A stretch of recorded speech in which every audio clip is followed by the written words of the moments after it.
Temples టీవీకి స్వాగతం. ఇప్పుడు మనం షాద్ నగర్ సమీపంలో ఉన్న ఎలికట్ట గ్రామంలో శ్రీ అంబా భవానీ ఆలయాన్ని సందర్శిద్దాం.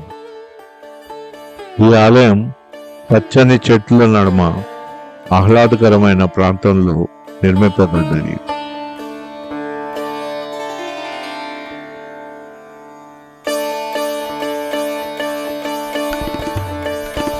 ఇప్పుడు మనం చూస్తున్నది శ్రీ అంబా భవానీ ఆలయం. ఇది ఒక ప్రాచీన కట్టడం.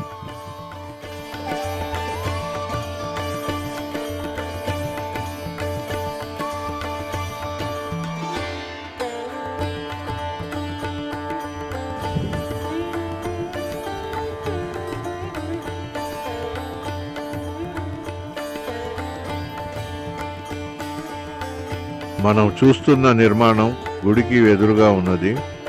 ఇక్కడ అఖండ దీపం వెలిగించేవారట.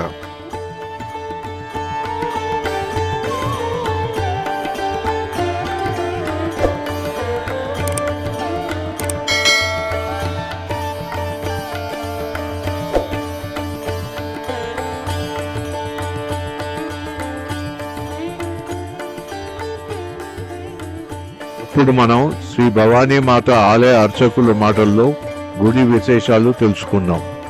శ్రీ భవానీ దేవతాభ్యో నమః. శ్రీ అంబా భవానీ దేవాలయము మహల్ ఎలికట్ట గ్రామ పంచాయతీ. ఇది షాద్నగర్కి 6 కిలోమీటర్ల దూరంలో ఉంటుంది. ఇంతకు మునుపు మహబూబ్నగర్ డిస్టిక్లో ఉండే, ఇప్పుడు ప్రస్తుతానికి రంగారెడ్డి డిస్టిక్కు మారింది. ఈ దేవాలయము 13వ శతాబ్దానికి సంబంధించినటువంటి దేవాలయము. ఈ దేవాలయం నిర్మాణము 13వ శతాబ్దంలో జరిగింది. అప్పుడు శోణ చాళుక్య రాజులు పరిపాలనప్పుడు నిర్మాణం జరిగింది. అపూర్వం సంధి మేము ఇక్కడ అర్చకత్వం వహిస్తూ దేవాలయాన్ని అభివృద్ధి చేస్తూ దేవాలయం నిర్వహణ అంతా నడిపిస్తూ మేనేజ్మెంట్ చేస్తూ మా వంశీకుల నుంచి మేము ఇప్పుడు 4వ తరం మాది. మా వంశీకుల నుంచి మేము పూజారులుగా చేసుకుంటూ దేవాలయం నడిపిస్తున్నాం.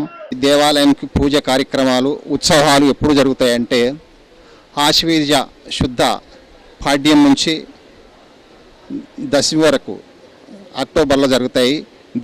దేవి సప్తశతి పారాయణము, నవరాత్రోత్సవాలు, దేవి సప్తశతి చండీ యాగము మరియు యజ్ఞం జరుగుతుంది. రోజు నిత్య కార్యక్రమాలు ఉంటాయి, అభిషేకాలు ఉంటాయి, అన్నదానాలు ఉంటాయి, భజన కార్యక్రమాలు ఉంటాయి. తర్వాత ప్రతి శుక్రవారం, మంగళవారం, ఆదివారం భక్తులు విశేషంగా వస్తారు. ఇక్కడ వారి యొక్క మొక్కులు తీసుకుంటూ ఉంటారు. తర్వాత అమ్మవారి యొక్క నిత్యం అభిషేకాలు శుక్రవారం, మంగళవారం, ఆదివారాలు అభిషేకాలు ఉంటాయి. భక్తులు వచ్చి అభిషేకాలు చేసుకుంటూ ఉంటారు, అర్చనలు చేస్తూ ఉంటారు. తర్వాత భజన కార్యక్రమాలు ఉంటాయి, అన్నదానాలు కూడా ఉంటాయి. నవరాత్రి ఉత్సవాలలో ప్రతి శుక్రవారం కూడా ఇక్కడ 30 సంవత్సరాల నుంచి భజన కార్యక్రమాలు ఉంటుండే. ఈ మధ్యది కరోనా వల్ల కూడా బంద్ అయింది. మళ్ళీ స్టార్ట్ చేయాలని చెప్పేసి మళ్ళీ అనుకుంటున్నాం. అందుకని భక్తులు ఎవరన్నా కోరికల వాళ్ళు, పెళ్లి కాని వాళ్ళు, పిల్లలు కాని వాళ్ళు ఇక్కడ చెట్టు ఉంటుంది. ఆ చెట్టుకు మొక్కుబడులు కట్టుకుంటారు. కడితే వాళ్ళకి సంతానం కలుగుతుంటుంది. అమ్మవారి యొక్క నమ్మిన వాళ్ళకు అమ్మ ఎప్పుడు అలా ఇలవేల్పుగా ఉంటుందని చెప్పేసి ప్రార్థిస్తున్నాం. అందరు సహాయ సహకారాలు అందించి దేవాలయానికి వచ్చి అమ్మవారి యొక్క కృపకు పాత్రలు కావాలని చెప్పేసి ప్రార్థిస్తూ సర్వే జన సుఖినో భవంతు. విన్నారు కదా అర్చక స్వాముల వారు చెప్పిన వివరాలు. ఇప్పుడు మనం అమ్మవారి దర్శనం చేసుకుందాం.